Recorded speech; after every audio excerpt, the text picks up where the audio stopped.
चला जरा आपल्या लहानपणी परत जाऊया. आपले पहिले शिक्षक आठवतात का? आपल्यापैकी अनेकांसाठी ते शिक्षक पूर्व प्राथमिक शाळेतलेच असतील, ज्यांनी आपल्या भविष्याचा पहिला आणि कदाचित सर्वात महत्त्वाचा पाया रचला. पण आपल्या सगळ्यात लहान मुलांसमोर उभे राहणारे प्रत्येक जण त्या जबाबदारीसाठी खरोखरच तयार असतो का? आज आपण नेमकं हेच समजून घेणार आहोत.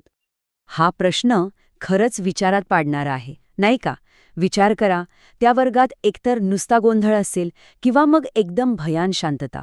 ज्या वर्गात शिक्षकच गोंधळलेले आहेत, तयारीशिवाय आलेले आहेत, तिथे नेमकं काय घडत असेल? हा विचारच खूप काही सांगून जातो आणि हे दाखवतो की किती मोठी गोष्ट पणाला लागलेली आहे.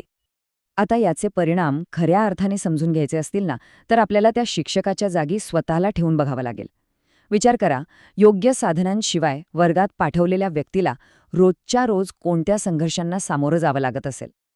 हे वाक्य बघा, सगळं काही सांगतंय. संघर्ष आणि वैविध्यपूर्ण गरजा हेच दोन शब्द या समस्येचं मूळ आहेत. कारण प्रत्येक मूल म्हणजे एक वेगळं जग असतं आणि योग्य दिशादर्शनाशिवाय शिक्षक त्या जगात हरवून जाऊ शकतात. आणि हो, हे काही फक्त पुस्तकातलं बोलणं नाहीये. हे खऱ्या मुलांबद्दल आहे. जेव्हा त्यांची उत्सुकता पूर्ण होत नाही, जेव्हा त्यांचे प्रश्न अनुत्तरित राहतात, तेव्हा त्यांच्यातली ती शिकण्याची छोटीशी ठिणगी विझून जाऊ शकते आणि हे नुकसान त्यांच्या आयुष्यभरासाठी असू शकतं. पण थांबा, सगळंच काही असं निराशाजनक नाहीये. खरं तर यावर एक जबरदस्त उपाय आहे, एक खूप शक्तिशाली उपाय. चला आता पान उलटवूया आणि पाहूया की योग्य प्रशिक्षण हे सगळं चित्र कसं बदलू शकतं. तर मग हे प्रशिक्षण म्हणजे नक्की काय असतं?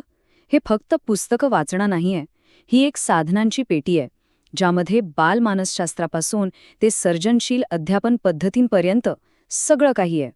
हे प्रशिक्षण एका व्यक्तीला जगातल्या सगळ्यात महत्त्वाच्या कामासाठी तयार करतं, म्हणजेच लहान मुलांची मनं घडवण्यासाठी. हे वर्णन अगदी अचूक आहे. प्रशिक्षण हा तो पूल आहे जो अनिश्चिततेकडून आणि गोंधळाकडून आनंदाने आणि शिकण्याने भरलेल्या वर्गाकडे घेऊन जातो. याच पुलामुळे शिक्षक अशी आव्हानं पार करू शकतात जी अन्यथा त्यांना पार करणं शक्यच झालं नसतं. आपण मगाशी वैविध्यपूर्ण गरजांबद्दल बोललो होतो, आठवतंय? इथेच प्रशिक्षणाची खरी ताकद दिसून येते.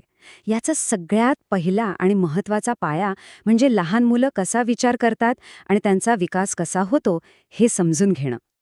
याला आपण म्हणू शकतो एका चांगल्या शिक्षकाचे 4 महत्त्वाचे आधारस्तंभ. पहिला, बालविकासाची सखोल समज. दुसरा, वर्गाचा प्रभावीपणे व्यवस्थापन करण्याची क्षमता. तिसरा, नवीन आणि नाविन्यपूर्ण शिकवण्याच्या पद्धती शिकणं. आणि चौथा, जो कदाचित सगळ्यात महत्त्वाचा आहे, एक सुरक्षित आणि समावेशक वातावरण तयार करणं. हे 4ही स्तंभ मिळून एक उत्तम शिक्षक तयार होतो. यातला पहिला स्तंभ बघूया. एका प्रशिक्षित शिक्षकाला हे बरोबर कळतं की 3 वर्षांचं मूल खेळातून आणि ठोकळ्यांचे मनोरे रचून सर्वोत्तम शिकतं, तर 5 वर्षांचं मूल अक्षरे शिकण्यासारख्या अधिक संरचित गोष्टींसाठी तयार असतं. म्हणजे मूल विकासाच्या ज्या टप्प्यावर आहे तिथेच जाऊन त्याला भेटणं महत्त्वाचं आहे. बरं, मग हे सगळं ज्ञान वर्गात प्रत्यक्षात कसं उतरतं? एका साध्या खोलीचं रूपांतर एका अशा जादुई जागेत कसं होतं जिथे मुलांना शिकायला आवडतं? आता ही स्लाईड बघा. हा फरक किती स्पष्टपणे दिसतोय नाही का? डाव्या बाजूला निराशा आणि अव्यवस्था दिसतेय, तर उजव्या बाजूला उत्साह आणि शिकण्याचा आनंद दिसतोय.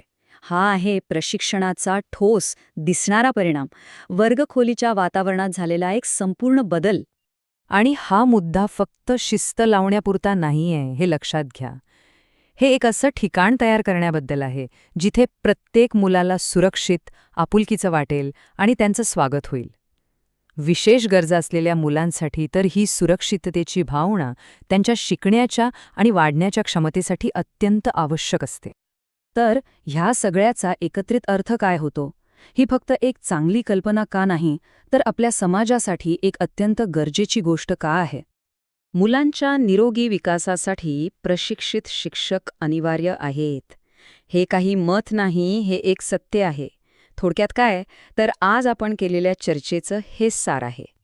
आणि म्हणूनच जाता जाता एक शेवटचा पण खूप महत्त्वाचा प्रश्न जो आपल्या सगळ्यांसाठी आहे, ज्यांच्या हातात आपल्या मुलांचं भविष्य आहे त्यांना यशस्वी होण्यासाठी आपण खरोखरच सर्वोत्तम संधी आणि साधनं देत आहोत का? हा प्रश्न आपण सगळ्यांनीच विचार करायला हवा.